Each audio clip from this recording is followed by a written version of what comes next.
তো আজকে হচ্ছে হলো আমরা কর্পোরেট অ্যাকাউন্টিং স্টার্ট করব। তো কর্পোরেট অ্যাকাউন্টিং এর একটা মেইন চ্যাপ্টার যেটা হচ্ছে আমরা কোম্পানির ফাইনাল অ্যাকাউন্টস তৈরি করা। তো কর্পোরেট অ্যাকাউন্টিংটা কি? সবার আগে কর্পোরেট অ্যাকাউন্টিং এর আগে আমাদের কোম্পানি জিনিসটা জানতে হবে। কোম্পানি কি হয়? কোম্পানি হয়তো আমাদের ক্ষেত্রে বৃহৎ পরিসরে বিজনেস করতে গেলে সেক্ষেত্রে আমরা কোম্পানি ফর্ম করি। তো ছোট বিজনেস কিরকম হয়? ছোট বিজনেস সোল প্রোপ্রাইটারশিপ, এক মালিকানা কারবার, আর এক হতে পারে পার্টনারশিপ, 2-3 জন মিলে বিজনেস করছি। যখন বিজনেসের আমার অপারেশনটা একটা বৃহৎ পরিসরে করতে যাই তখন আমরা কোম্পানি রেজিস্ট্রেশন করি। তো কোম্পানি রেজিস্ট্রেশন দু রকম হতে পারে। প্রাইমারি স্টেজে আমরা কি করি? প্রাইভেট কোম্পানি করে থাকি, আর একটু বড় হলে সেটা পাবলিক কোম্পানি করে থাকি। তো কর্পোরেট অ্যাকাউন্টিংটা হচ্ছে এই কোম্পানির অ্যাকাউন্টস মেনটেন করা। তো কোম্পানি অ্যাকাউন্টসটা নর্মাল ফিনান্সিয়াল অ্যাকাউন্টিং থেকে আলাদা। তো কোম্পানির সাধারণত কিছু জিনিস নিয়ে ডিল করে, যেটা আমরা আগে পরে অঙ্কপত্র ক্লাস 12-এ করেছি, যেমন শেয়ার ডিবেঞ্চার ইস্যু করছে, তারা মূলধন কিভাবে আনছে, ক্যাপিটাল কি করে আনছে। তো এই সমস্তগুলো আর কি করিনি আমরা, যেটা আমাদের কি বলে বিকম থার্ড ইয়ারে আছে, সেটা হচ্ছে আমাদের ফাইনাল অ্যাকাউন্টস। কোম্পানির যে টাফ অ্যাকাউন্টিং গুলো আছে, যেগুলো অ্যাকচুয়ালি কমার্সের গ্র্যাজুয়েট ছেলে মেয়েদের কাছ থেকে তুই যদি কোনো কর্পোরেটে জব করতে যাস, যেগুলো ওদের চায়। সোল প্রোপ্রাইটারশিপ বিজনেসের অঙ্ক তোর কর্পোরেট লেভেলে কোনো কাজে লাগবে না, পার্টনারশিপে লাগবে না, কারণ ওরা সেই ফর্মের বিজনেস নয়। তুই যদি চাকরি পাস একটা কর্পোরেট ফার্মে, তো সেই ক্ষেত্রে তাদের যে বুকস অফ অ্যাকাউন্টসটা তারা কর্পোরেট অ্যাকাউন্টিং মেনটেন করবে, এবং এইটার ইম্পর্টেন্সটা অনেক বেশি। তো তার ক্ষেত্রে আমরা আজকে করবো হচ্ছিল ফাইনাল অ্যাকাউন্টস। ফাইনাল অ্যাকাউন্টস কি হয়? ফাইনাল অ্যাকাউন্টস হচ্ছে একটা বিজনেস অর্গানাইজেশন, সে সারা বছর বিজনেস রান করলো। সেই সারা বছর বিজনেস রান করতে তার আউটপুটটা কি সেটা আমরা চেক করি কিসের মাধ্যমে? Final accounts. তো ফাইনাল অ্যাকাউন্টস অনেকগুলো বিষয়ের সমষ্টি। কিসের সমষ্টি? ফাইনাল অ্যাকাউন্ট সাধারণত আমরা আগেও করেছি trading, profit and loss account, balance sheet. তো সেটা আমরা করতাম হচ্ছে সোল প্রোপ্রাইটারশিপ বিজনেসের ক্ষেত্রে, এক মালিকানা কারবার। কিন্তু আমরা আজকে করবো হচ্ছিল কর্পোরেট অ্যাকাউন্টিং এর ক্ষেত্রে, যেটা হচ্ছিল আমাদের তার ফাইনাল অ্যাকাউন্টসটা কিরকম হবে? তার ফাইনাল অ্যাকাউন্ট সাধারণত দুটো জিনিসের কম্বিনেশনে হয়। সেটা হচ্ছে একটা হচ্ছে statement of profit and loss account, যেটা বলতে ট্রেডিং আর পিএল এর সংমিশ্রণ, আর একটা হবে ব্যালেন্স শিট। তাছাড়াও আনুষঙ্গিক কিছু অ্যাকাউন্ট মেনটেন করা হয়, যেরকম cash flow statement, fund flow statement, ratio analysis, এই সমস্ত বিষয়গুলো করব। তো আজকের প্রথম যেটা আলোচনার বিষয় সেটা হচ্ছিল, আমি যেটা বোর্ডে করেছি সেটা হচ্ছিল statement of profit and loss অ্যাকাউন্টের প্রোফর্মা, এবং সেটা আমি আজকে এটা বোঝাবো। প্রথমে আমরা কি করব? Statement of profit and loss অ্যাকাউন্টের ফরম্যাটটা হচ্ছে এইরকম মোরলেস। তো প্রথমে কি করব? তার ইনকাম কিভাবে আছে। আমরা এর আগে কি করেছি? আমরা এর আগে ফাইনাল অ্যাকাউন্টস করেছি। তো সেই ফাইনাল অ্যাকাউন্টসটা কিরকম হতো? টি ফর্মে, যেখানে ডেবিট এইদিকে থাকতো, ক্রেডিট এইদিকে থাকতো, এই দিকটা আমার ইনকাম থাকতো, এই দিকটা আমার এক্সপেন্সেস থাকতো।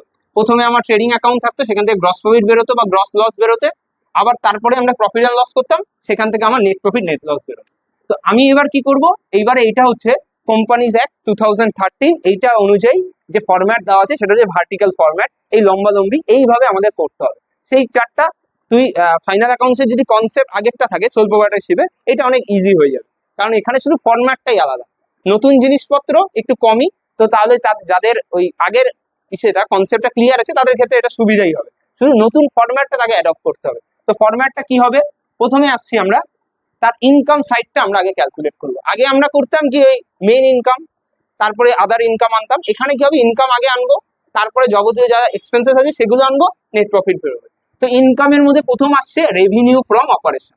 অর্থাৎ রেভিনিউ ফ্রম অপারেশন একটা বিজনেস, যে বিজনেস যার যেটা বিজনেস, ধর আমার বিজনেস হচ্ছিল বইয়ের দোকান, তো আমি বই বিক্রি করে যে আয়টা হবে সেই আয়টা আমার রেভিনিউ ফ্রম অপারেশন। আমার ধর মিষ্টির দোকান, তাহলে আমার মিষ্টি সেল করে যেটা বিক্রি যেটা আয় হবে সেটা হচ্ছে আমার রেভিনিউ ফ্রম অপারেশন। এই রেভিনিউ ফ্রম অপারেশন কোথা থেকে আসবে? সেলস থেকে। তো এই সেলসটা, এই নেট সেলস আসবে, নট সেলস। তো সেলস থেকে যত সেলস রিটার্ন হবে, তুই রিটার্ন পেয়েছিস, সেটা লেস হয়ে শুধু নেটটা আসবে হচ্ছে রেভিনিউ ফ্রম অপারেশন। তারপরে কি আসবে? আদার ইনকাম। আদার ইনকামের মধ্যে কি কি আসতে পারে? বিজনেসের অন্যান্য আয় হতে পারে, কি কি? ডিসকাউন্ট রিসিভ, কমিশন রিসিভ, অন্যান্য ক্ষেত্রে কোনো ইনভেস্টমেন্ট করলে ইনকাম অন ইনভেস্টমেন্ট, এই সমস্ত বিষয়গুলো এখানে আসবে। তো এই আদার ইনকামের পার্টটা এখানে আসলে এই দুটোর কম্বিনেশন যেটা হবে সেটা হচ্ছে তোর টোটাল রেভিনিউ, তোর আয়ের সাইড হয়ে গেল।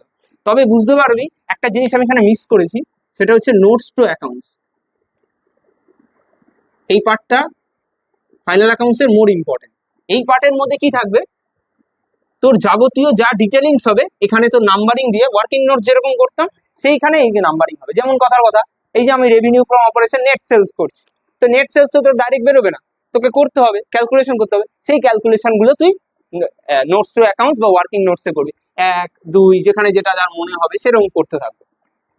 এখানে যা হবে এখানে হবে ফাইনাল আউটপুট, যাতে পরিষ্কার পরিচ্ছন্ন একজন লোক তোর অ্যাকাউন্ট চেক করছে, তোর সারা বছরের আউটপুট দেখছে, সে এইটা দেখবে। আর তার যদি ডিটেলিং দেখতে হয় তাহলে সে ওয়ার্কিংসে চলে যাবে। এখানে কোনো রকম ক্যালকুলেশন হবে না, 10% 20% 30% কিচ্ছু না। তো এইবার আমরা আসছি রেভিনিউর পার্ট গেল, এবার আসছি এক্সপেন্সেস। কি কি এক্সপেন্সেস এখানে আসছে, এইগুলো হচ্ছে হেডিং।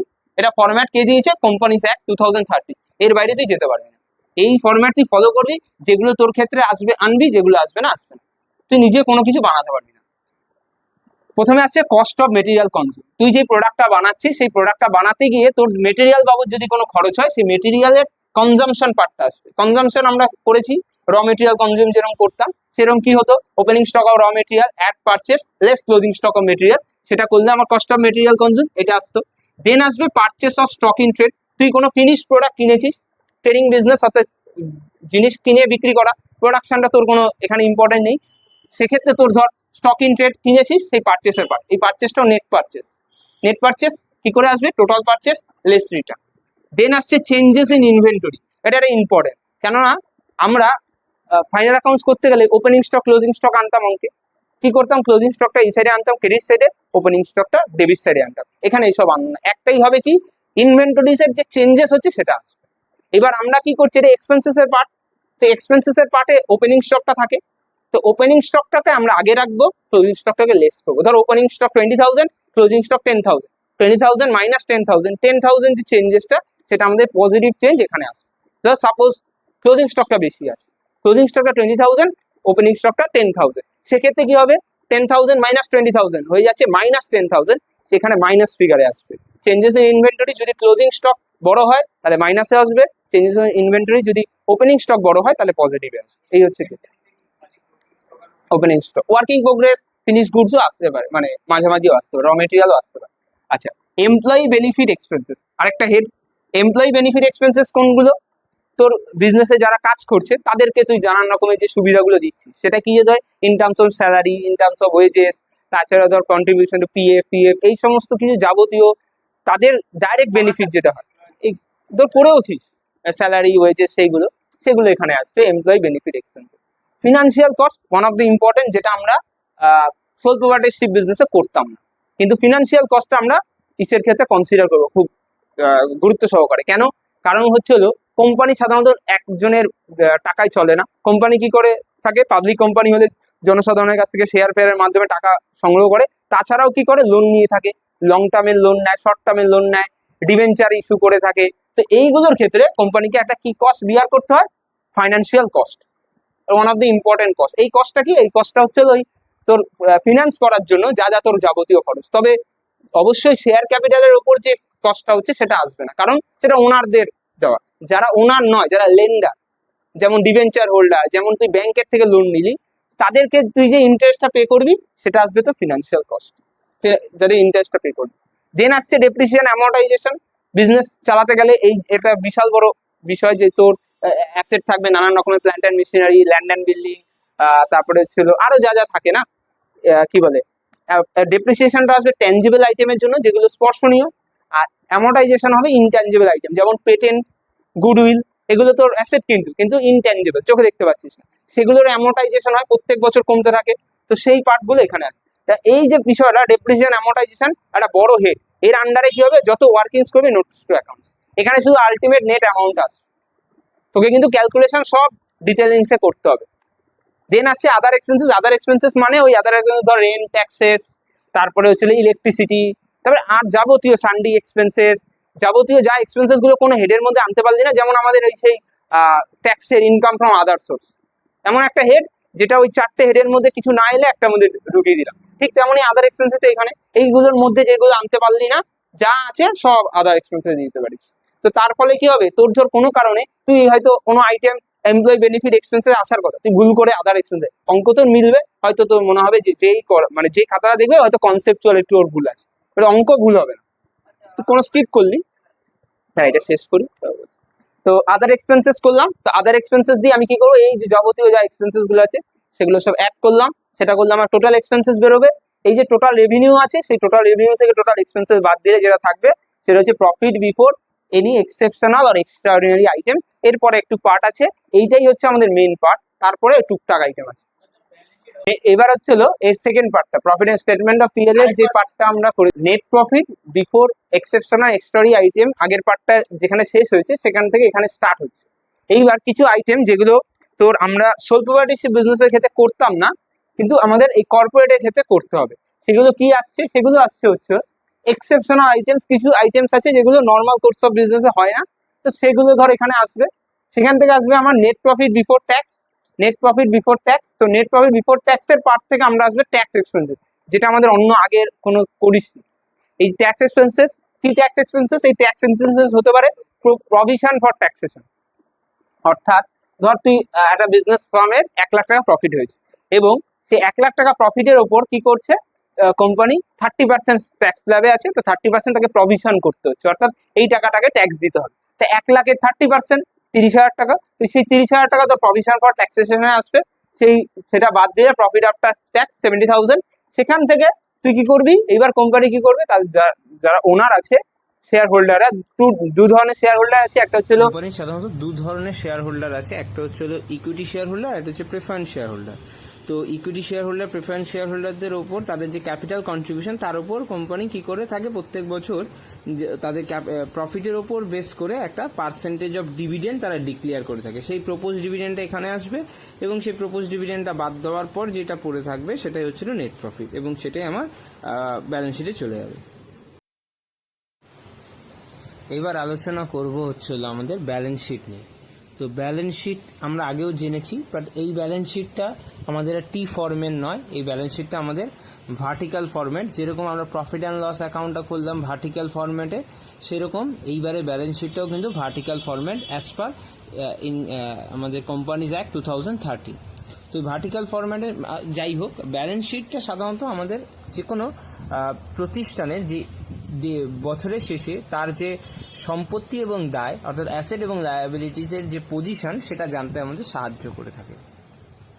তো সেক্ষেত্রে আমাদের কতগুলো আইটেম আছে। প্রথমে আমি আমার বোর্ডে কি করেছি, একটা সাইড লিখে দিয়েছি, একটা সাইড মানে প্রথম পার্টটা ইকুইটি অ্যান্ড লায়াবিলিটিসের পার্টটা, দেন আমি অ্যাসেট সাইডটাও বোঝাবো। তো প্রথমে ইকুইটি অ্যান্ড লায়াবিলিটিস দিয়ে যদি শুরু করি, তাহলে সেটা কীরকম হবে দেখছি।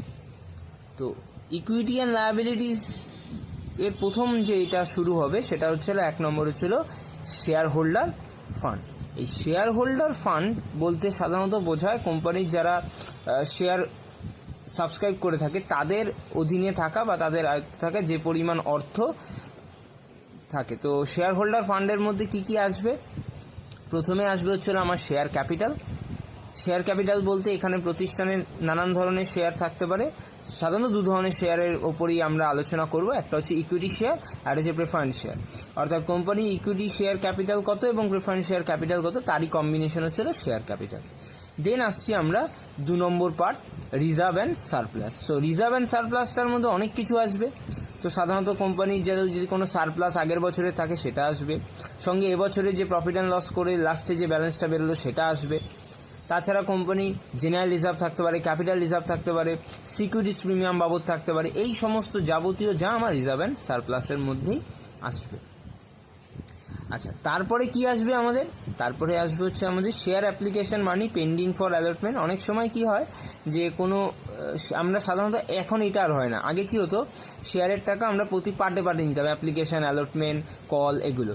তো কোনো শেয়ারের টাকা যদি আমাদের অ্যালটমেন্টের জন্য অবশিষ্ট থেকে যায়, অর্থাৎ এক্সেস অ্যাপ্লিকেশন মানি রিসিভ করে রেখেছি, এখনও সেটা অ্যালটমেন্ট হয়নি, তখন সেটা এর মধ্যে আসে। আচ্ছা, অতটা ইম্পর্টেন্ট না। তারপরে আসছি আমরা নন কারেন্ট লায়াবিলিটিসের মধ্যে।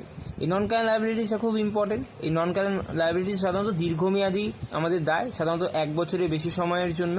এর মধ্যে দুটো আসবে, একটা হচ্ছে লং টার্ম বোরোয়িংস আর একটা হচ্ছে লং টার্ম প্রভিশন। এই লং টার্ম বোরোয়িংসটা কি, কোম্পানির ধর দীর্ঘমেয়াদী অর্থের দরকার হলো এবং সে তার শেয়ার ক্যাপিটালের মাধ্যমে সেই টাকাটা সংগ্রহ করছে না, তখন সে ব্যাংকের থেকে লোন নিতে পারে, কোনো ফাইন্যান্সিয়াল ইনস্টিটিউশনের থেকে লোন নিতে পারে, অথবা কোম্পানি কি করতে পারে, ডিবেঞ্চার ইস্যু করতে পারে। তো এটা বোরোয়িংসের মধ্যে আসবে। দেন আসছে লং টার্ম প্রভিশন, এই দীর্ঘমেয়াদী প্রভিশন।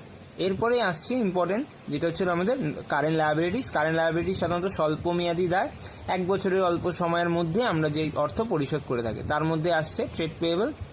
ট্রেড পেয়েবলের মধ্যে ইম্পর্টেন্ট হচ্ছে হলো আমাদের ক্রেডিটর্স, বিলস পেয়েবল। দেন আসবে short term provision. Short term provision বলতে আমাদের সাধারণত শর্ট টার্ম প্রভিশনের মধ্যে আমাদের আসবে হচ্ছে হলো কি বলে আমাদের প্রপোজ ডিভিডেন্ড হতে পারে, প্রভিশন ফর ট্যাক্সেশন হতে পারে, আউটস্ট্যান্ডিং স্যালারি হতে পারে, এছাড়াও একটা আদার কারেন্ট লায়াবিলিটিস থাকতে পারে। এই জিনিসগুলোর কম্বিনেশনে এই পার্টটা আমাদের কমপ্লিট হচ্ছে। তো ব্যালেন্স শিটের নেক্সট পার্ট অ্যাসেট সাইডটা নিয়ে এখন আলোচনা করবো। অ্যাসেট সাইডের মধ্যে কি কি আসবে? তো প্রথমে আসবে হচ্ছিল নন কারেন্ট অ্যাসেট। নন কারেন্ট অ্যাসেটস এর মধ্যে হচ্ছিল সাধারণত দীর্ঘমেয়াদী সম্পত্তিগুলো এখানে আসবে। তো প্রথম পার্ট আসছে ফিক্সড অ্যাসেটস অর্থাৎ স্থায়ী সম্পত্তি। স্থায়ী সম্পত্তির মধ্যে এখানে আসছে প্রথমে ট্যানজিবল অ্যাসেটস অর্থাৎ স্পর্শনীয় বা দেখা যাচ্ছে যে সম্পত্তি, এইটার মধ্যে কিন্তু অনেক কিছু আছে, এটা বড় নোটস তো ব্যাপার। কি কি আসবে? Plant and machinery, land and building, furniture, fittings, যাবতীয় যত মেশিনারি আছে মানে ট্যানজিবল আইটেম সমস্তগুলো কিন্তু আফটার অ্যাডজাস্টমেন্ট অফ ডেপ্রিসিয়েশন বাদ দেওয়ার পরে যে নেট অ্যামাউন্টটা সেটা আসবে। সেগুলো সমস্তটা যোগ করার পরে যে অ্যামাউন্ট আসবে সেটা হচ্ছে আমার ট্যানজিবল অ্যাসেটস। ইনট্যানজিবল অ্যাসেটস এর মধ্যে কি আসবে? পেটেন্ট, গুডউইল, এই জিনিসগুলো আসবে। দেন আসবে নন কারেন্ট ইনভেস্টমেন্ট অর্থাৎ তুই কোনো ইনভেস্টমেন্ট করেছিস যে ইনভেস্টমেন্টটা হচ্ছে হয়তো দীর্ঘমেয়াদী অর্থাৎ দীর্ঘকালের জন্য। এখানে তোমার গুডউইলটাও তো আছে, গুডউইলটা তো বললাম ইনট্যানজিবল অ্যাসেটস। নন কারেন্ট ইনভেস্টমেন্টটা কি আসবে? যেটা হচ্ছে দীর্ঘমেয়াদী কোনো ইনভেস্টমেন্ট, তুমি কোনো ল্যান্ড কিনেছিস বা অন্য কোনো বিজনেসে তুই ইনভেস্ট করে রেখেছিস, সেটা দীর্ঘকালের জন্য, মোর দেন 1 ইয়ার, সেটা নন কারেন্ট ইনভেস্টমেন্ট। এবং কাউকে যদি কোনো বিজনেস অর্গানাইজেশনকে যদি লোন প্রোভাইড করে থাকিস, অ্যাডভান্স দিয়ে থাকিস, সেটাও যদি দীর্ঘকালের জন্য 2 বছর 4 বছর চাই, সেটা এখানে আসবে। দেন আসছে কারেন্ট অ্যাসেট। কারেন্ট অ্যাসেট কম বেশি জানিস। কারেন্ট অ্যাসেটের হচ্ছে হলো যেগুলো সাধারণত 1 বছরের মধ্যে যে অ্যাসেটগুলো ক্যাশে কনভার্ট হয়ে যায়। তার মধ্যে আসছে ট্রেড রিসিভেবল। ট্রেড রিসিভেবলের মধ্যে ডেটর্স আর হচ্ছে আমার বিলস রিসিভেবলটা চলে আসবে। দেন আসছে ইনভেন্টরিজ। ইনভেন্টরিজ মানে ক্লোজিং স্টক। তারপরে আসবে আরো অন্যান্যগুলো আসবে, যেরকম হতে পারে অ্যাক্রুড ইনকাম, তারপরে হতে পারে অন্যান্য কারেন্ট অ্যাসেটগুলো, সেটা একটা আদার কারেন্ট অ্যাসেট বলে হেড করা হবে, সেখানে আসবে। আর লাস্ট আইটেম যদি আমি ধরি ক্যাশ ইন হ্যান্ড আর ক্যাশ অ্যাট ব্যাংক, সেটা আসবে ক্যাশ অ্যান্ড ক্যাশ ইকুইভ্যালেন্ট। টোটালটা যোগ করলে যেটা হবে টোটাল, সেই টোটালের সাথে total assets equals total liabilities দুদিক মিলে গেলে তো এই পার্টটা তুলনামূলক সোজা।